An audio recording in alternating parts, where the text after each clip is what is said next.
छोटी छोटी गैया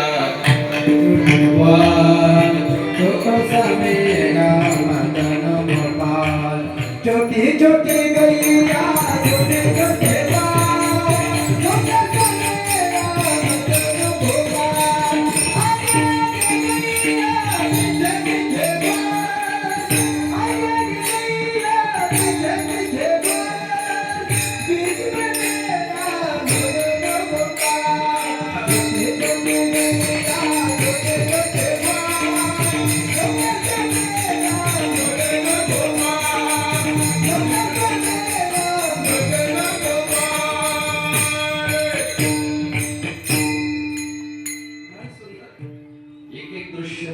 नजरेत ठेवावं, हृदयात साठवावं असं आहे. शेवटी ज्या वडाळ गायी होत्या त्या सगळ्या शांत झाल्या. त्या म्हटल्या आता मालकाला बरं वडाळपणा करून नाही जोडायचं. जेवढ्या वडाळ गायी त्या सगळ्या देवाच्या, फक्त राखोळी ना आपल्याकडे आपल्याला कळलं ना दे आपल्याला राखोळीचा. दुसऱ्याच्या गाय आपण सांभाळतो. मन वडाय वडाय उभ्या पिकात किती हाकला फिरीत पिकावर मन उभी गाय वडाळ असणारे. तो कोकणे या ठिकाणी जागा आहेत मला. देवाला म्हटलं सांभाळ की तुझी तू, आमच्या कशाला राखोळी घातली. तू काय म्हणे तू राख म्हणे म्हणे काय वडाळ तुझी आहे ना, आमच्या कशाला राखोळी. तुझ्यात तिचं तू बघ म्हटलं. आता आपल्याला ते भान नसतं म्हणून आपल्याला मन त्रास देतं मला. तुकोबराने त्याच्या स्वाधीन केलं. वाचनाचं तसं वाचता वडाळ काय काय वाचता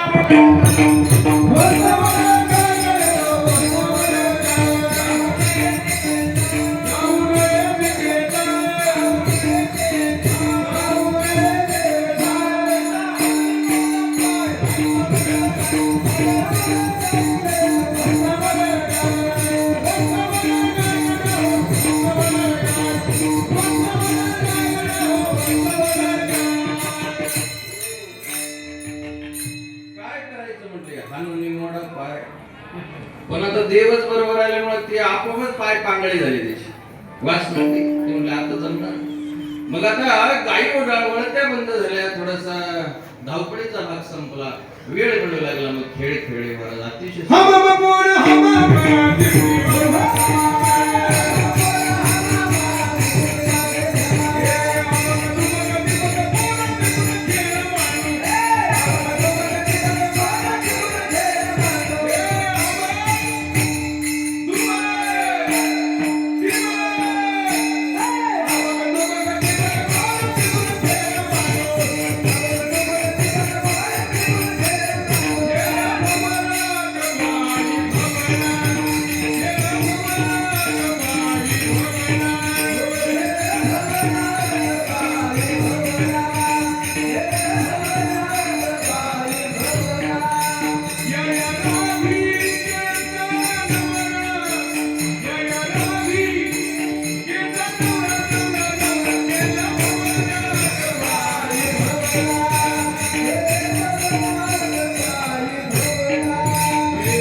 देणारच. पण गोपाळ म्हटले हा खेळाच्या नादी लागेल, प्रसाद देणार नाही. खांदी भार पोटी भूक काय खेळा याचे सुख, शेवटी विनंती करतात देवा प्रसाद द्यावा. भगवंत सुरुवातीला म्हटले माझे आहे तैशी पाहे, नाहीतरी घरात शेवटी प्रार्थना करतात देवा तुझी जशी शुद्ध सत्वगुणांनी विणलेली आमची जशी असेल तशी समाविष्ट करून घे. आपणही देवाला हीच प्रार्थना करायची. देवा आमचं असलेलं अनाथ अपराधी जीवन आहे, पण तुझं जर या ठिकाणी कृपा दर्शन झालं तर आमच्या जीवनातली ती उणीव निघून जाईल, आमचं दारिद्र्य संपेल, अनाथपणा संपेल. आमच्या जीवनामध्ये खऱ्या अर्थाने तुझी प्राप्ती होणं हेच सर्वस्व आहे, अशी प्रार्थना करायची. यालाच काला म्हणतात. याला काला करता आला तो इथं आला ते बरं झालं, पण ज्याला काला करता आला नाही तो इथं का आला असा प्रश्न. म्हणून काला करता आला. काला म्हणजे दुसरं काही नाही, जेव्हा शिवाचं ऐक्य आहे आणि ते ऐक्य या ठिकाणी प्रसादाच्या रूपाने आपल्याला सेवन करायचं आहे. 3 प्रकारचा काल आहे, सांगायला वेळ नाही. पण जो काला भगवंताने गोकुळात केला तोच काला आपल्यापर्यंत संतांनी आणला. म्हणून सगळ्यांनी मोठ्या प्रेमाने या ठिकाणी भगवंताचं भजन करायचं. नंतर आपण आठवत घेऊ. विठोबा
आणि आज कार्याची सेवा. सर्व कार्यकर्ते मंडळी हे मंदिर उभं राहिलं भव्य दिव्य असं. या ठिकाणी मंदिर पाहिल्यानंतर पुंडीला आल्याचं समाधान वाटतं. कारण इतकं सुंदर मंदिर आदरणीय सरपंच बाळासाहेबजी यांनी योजनेतून आणलं असेल किंवा पदर बांधलं असेल, तुमच्या सहकार्याने केलं असेल, पण मंदिर झालं ही गावची शोभा. ते बांधणं होणं गरजेचं असतं. त्यामागे किती कष्ट असतील, कोणत्या योजना असतील ते त्यांनाच माहिती. पण पुढे करणार असलं पाहिजे महाराज, तरच असं कार्य घडत असतं.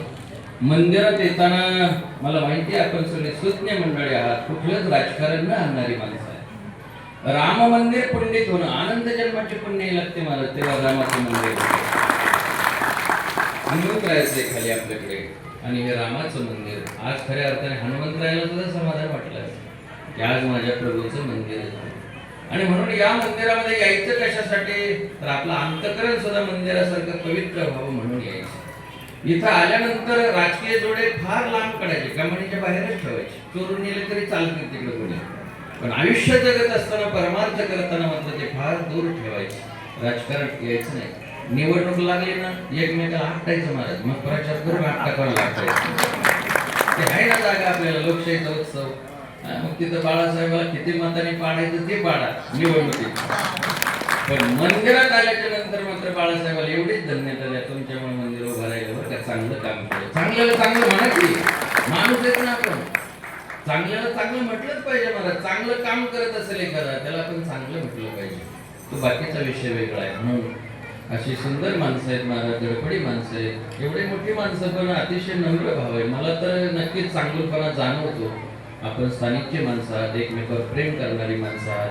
पुंडित याला म्हणायचं की खऱ्या अर्थाने जिथं भक्तीचं पुंडलिक रायाचं दालन उघडावं अशी पुंडी आहे महाराज. इतकं सुंदर गाव आहे. मला तर काही गावांविषयी स्वाभिमान आहे. तर पुंडी हे गाव आहे की तिथं विचारित माणसं RSS पासून आमचे रमेशराव तेव्हा आम्ही त्यांचं ऐकायचो आवडीनं. आमचे पुढारी असतील त्यांची भाषणं तालुक्याभर होतात. आजही पुंडीचं म्हटलं की त्यांचं भाषण असतं नाही का. सुरोशी साहेब म्हणतो